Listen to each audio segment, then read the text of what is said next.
முக்கியமான ஒரு இடத்துல நம்ம காசு வந்து கரையுது அப்படின்னா அது கண்டிப்பா லோன் தான். கரெக்ட்.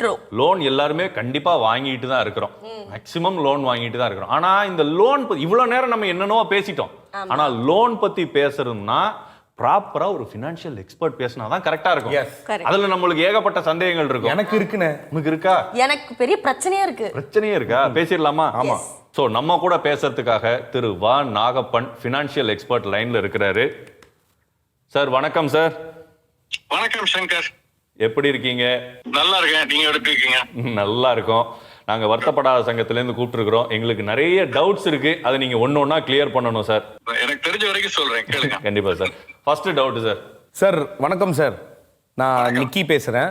சார் எனக்கு என்னன்னா சார், இப்போ நான் வந்து ஒரு ஹவுசிங் லோன் எடுக்கணும்னு இருக்கேன், ஓகேங்களா? ஆனால் இது என் ஃப்ரெண்ட்ஸ் கிட்ட வந்து சஜஸ்ட் பண்ணும்போது அவங்க என்ன சொல்கிறாங்கன்னா, டே ஹவுசிங் லோனை வந்துட்டு 10 இயர்ஸில் முடி அப்படின்னு சொல்லிட்டு ஒரு ஃப்ரெண்டு சொல்கிறான்.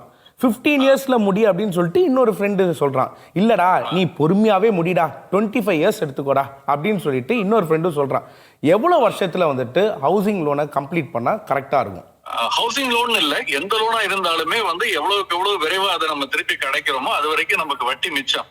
அதுவும் தள்ளி போக போக 10 ஆண்டுகளுக்கு பதில் 20 ஆண்டுகள்னா 20 ஆண்டுகளுக்கான வட்டியை கணக்கிட்டு அதை ஈக்குவேட்டட் மந்த்லி இன்ஸ்டால்மெண்ட் மாதாந்திர தவணைகளை நம்மகிட்ட வசூலிப்பாங்க. ஆக நாள் தள்ள தள்ள நம்ம அதிகமான வட்டியை கட்டுறோம்.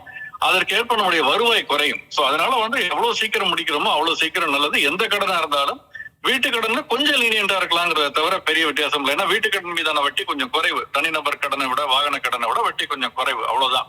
மற்றபடி எல்லாமே வந்து நம்ம சீக்கிரமா முடிக்கணுங்கிறத ரொம்ப முக்கியம். Okay sir, thank you sir, thank you sir. இப்போ இன்னொரு கேள்வி இருக்கு, இது ஒரே செகண்ட். என்னோட கேள்வி என்னன்னா சார், இப்போ நம்ம கிட்ட ஹார்ட் கேஷ் இருக்கு. இப்போ 1 லட்ச ரூபாய் நம்ம கையில் காசே இருந்தாலும் அந்த 1 லட்ச ரூபாய் அப்படியே நம்ம வேற ஏதாவது செலவுக்கு இல்லைன்னா ஏதாவது அவசர தேவைக்கு வச்சுக்கிட்டு பதிலுக்கு நம்ம வந்து கிரெடிட் கார்ட்லயோ இல்லை அதை லோன்லயோ நம்ம வாங்கிக்கலாம். இஎம்ஐ போட்டு ஏதாவது பொருள் வாங்கிக்கலாம். அந்த கேஷை வச்சுக்கிட்டு இஎம்ஐல வாங்குறது பெட்டர் அப்படின்னு சிலர் வந்து சொல்றாங்க. ஸோ ஒரு செலவு அப்படிங்கிறது ஹார்ட் கேஷ்ல பண்ணுறது பெஸ்ட்டா இல்லை வந்து இந்த கிரெடிட் கார்டில் இஎம்ஐல லோன் போட்டு பண்ணுறது பெஸ்ட்டா சார்? இல்ல, நம்ம கேஷ்ல பண்றதுதான் பெட்டரா இருக்கும். ஏன்னா நீங்க கிரெடிட் கார்டு இஎம்ஐ எல்லாம் எதுவும் இலவசமா வர்றது இல்லை. அதை முதல்ல ஞாபகத்துல வச்சுக்கணும். எல்லாத்துக்குமே ஒரு கட்டணம் உண்டு, நேரடியாகவோ இல்ல மறைமுகமாகவோ இருக்கும். உங்களுக்கு எதுவும் சார்ஜ் இல்லை அப்படின்னு ஒருத்தர் சொல்றாங்கன்னா அதுல விற்கப்படுற ப்ராடக்ட் நம்ம தான் அப்படின்னு ஒரு பழமொழியே உண்டு. ஸோ மறைமுகமான கட்டணங்கள் நிறைய வருங்கிற காரணத்தினால ஹார்ட் கேஷ்ல போறதுதான் பெட்டர்.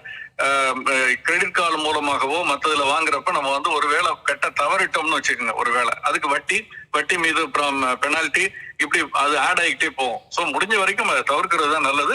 கிரெடிட் கார்டு இது இன்ஃபேக்ட் இது ரிவர்ஸா தான் பயன்படுத்தணும். கிரெடிட் கார்டு தான் நம்ம வந்து எமர்ஜென்சிக்கோ ஒரு அவசரத்துக்கோ பயன்படுத்தணுமே தவிர ஹார்ட் கேஷ் இல்லை.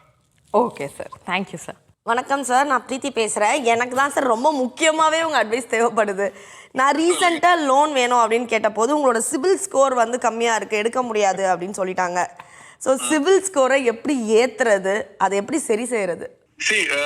நம்ம கிரெடிட் கார்டை ஆன் டைம் கட்டுறது, நம்ம ஏதாவது இஎம்ஐ டயத்துக்கு கட்டுறது, இந்த மாதிரி நம்ம வாங்கின கடன் மீதான வட்டியோ அல்லது தவணையோ கரெக்டான டயத்துக்கு கட்டுறதன் மூலமாக நம்ம வந்து சிபில் ஸ்கோரை ஏற்ற முடியும். அதே மாதிரி வந்து எந்த அவுட்ஸ்டாண்டிங்கும் எதுவும் இல்லாமல் நம்ம டயத்துக்கு அதை மீட் அவுட் பண்றதன் மூலமா தான் சிபில் ஸ்கோரை நம்ம ஏற்ற முடியும். இன்னும் சில பேர் வந்து சிபில் ட்ராக் ரெக்கார்டு இருக்காது. இன்ஃபேக்ட் கேட்டீங்கன்னா ஆச்சரியப்படுவீங்க, கடனே வாங்கல, எந்த விதமான அப்ளிகேஷன் இல்லைன்னா அவங்களுக்கு சிபில் ஸ்கோர் இல்லாம எல்லாம் சில சமயங்கள் இருக்கு. சோ இதுக்காக சில பேர் கடன் வாங்கி அந்த டயத்துக்கு கட்டி சிபில் ஸ்கோர் கிரியேட் பண்றதெல்லாம் வந்து சில சின்ன நகரங்கள்ல நடந்திருக்கிறதெல்லாம் நான் பார்த்திருக்கேன். So but on time payment will improve the CIBIL score automatically.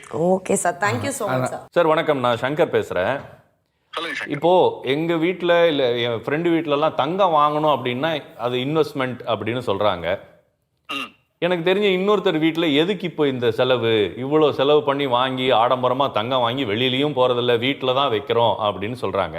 இதுக்கு வேற எதுலயாவது இன்வெஸ்ட் பண்ணலாமே, எதுக்கு இவ்வளவு செலவு அப்படின்னு சொல்றாங்க. இப்ப தங்கம்னு நம்ம போய் வாங்குறது அது இன்வெஸ்ட்மெண்ட்டா செலவா சார்? தங்க நகையா வாங்கணும்னா அது நமக்கு செலவு தான். நம்ம என்ன அதை வந்து விலை ஏறுறதுக்காக விற்க போறோமா என்ன? ஒரு முதலீடு அல்லது ஒரு இன்வெஸ்ட்மெண்ட்னா அதனுடைய மதிப்பு உயரும் பொழுது அதை வித்து நம்ம காசு பாக்குறது தான் நமக்கு ஒரு முதலீடா இருக்க முடியும். ஆனால் ஆபரணம்ங்கிறது அப்படி இல்லை, நம்ம என்னைக்கும் விற்க போறது இல்லை. அதே நீங்க வந்து தங்க காசாவோ அல்லது கோல்டு இடிஎஃப்ஆவோ அல்லது சாவரின் கோல்டு பாண்டாவோ அந்த மாதிரி நீங்க வாங்கினீங்கன்னா அது ஒரு முதலீடு. ஸோ இது முதல்ல புரிஞ்சுக்கணும். ரெண்டாவது, இதை வந்து வீணா ஆடம்பரம் அப்படின்லாம் நம்ம ஈஸியா சொல்லிட முடியாது. ஆடம்பரத்துக்காக மட்டும் பண்ணாதான் அது ஆடம்பரம். இல்ல நான் அது முதலீடு, நாளைக்கு விலை ஏறினா அதுல நான் ஒரு ஆதாயம் அடைவேன், இப்படி சிறுக சிறுக சேமித்து இதுல வரக்கூடிய பணத்தை நான் வந்து மொத்தமா வைத்து ஒரு பெரிய வீடு கட்ட போறேன் அப்படின்னு அந்த மாதிரியான ஏதோ ஒரு இலக்கோடு அதை செஞ்சோம்னா அந்த சேமிப்புங்கிறது வந்து ஆடம்பரத்துல வராது. அப்படி நம்ம அதை பிரித்து பார்க்க கத்துக்கணும்.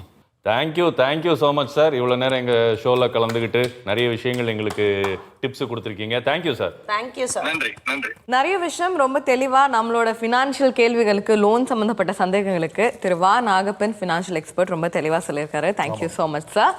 ஆக மொத்தத்துல வரவுக்கு ஏற்ற மாதிரி நம்ம வாழ்க்கை வந்து இருக்கணும் அப்படின்னா நம்மளோட வாழ்க்கை தரத்தையும் நம்ம அதே மாதிரி நம்ம மாற்றி அமைச்சுக்கணும் அப்படிங்கிறது தான் இதில் நம்ம முக்கியமாக டேக்அவே மெசேஜாக எடுத்துக்கணும்னு நினைக்கிறேன். சரி, ஆக மொத்தம் வந்து ஒரு 30,000 ரூபாய் கேட்டேன், அதுக்கு யாரும் பதில் சொல்லலை. ஆனால் லைஃபுக்கு தேவையான நிறைய விஷயங்களை இன்னைக்கு நீங்கள் சொல்லி கொடுத்துருக்கீங்க. நன்றி மக்களே. ஸோ நேர்களே, இன்னைக்கு நம்மளோட வருத்தப்படாத சங்கத்தில் இந்த காலகட்டத்தில் வரவுக்கு ஏற்ற மாதிரி செலவு செய்ய முடியுமா அப்படிங்கிற கேள்வி எடுத்துட்டு நிறைய டிஸ்கஸ் பண்ணோம். நம்ம கூட ஃபினான்ஷியல் எக்ஸ்பர்ட் வா. நாகப்பன் சார் அவர்களும் கலந்துக்கிட்டு நிறைய விஷயங்கள் எடுத்து சொன்னார். சங்கத்தில் ஷாங்கி என்ன கேள்வி இந்த வாரம்? மூளை அப்படியே கொடாஞ்சி 8வது நரம்பெல்லாம் சுண்டி விட்டு ஒரு கேள்வி ஒன்று ரெடி பண்ணேன். என்னது? நாம இப்போ இங்கே ஒரு ஏரியாவில் இருக்கிறோம். அந்த ஏரியாவோட பேர் எப்படி வந்தது அப்படிங்கிறது நம்மளுக்கு எத்தனை பேருக்கு தெரியும்? இப்போ நம்ம சென்னையிலேயே இருக்கிறோம்னு வச்சோம், எவ்வளோ ஏரியாஸ் இருக்கு. அதில் ஒரு 4-5 ஏரியாவை செலக்ட் பண்ணி மக்கள் கிட்ட கொண்டு போய் இது மீனிங் என்ன, எப்படி வந்தது அப்படின்னு கேட்கலாம். ஏன்பா உனக்கு இந்த வேண்டாத வேலைன்னு கேட்பாங்களே? கிடையாது, என்னென்ன சொல்லுவாங்கன்னு மட்டும் பாருங்க. ஓகே, பார்க்கலாமா? பார்க்கலாம்.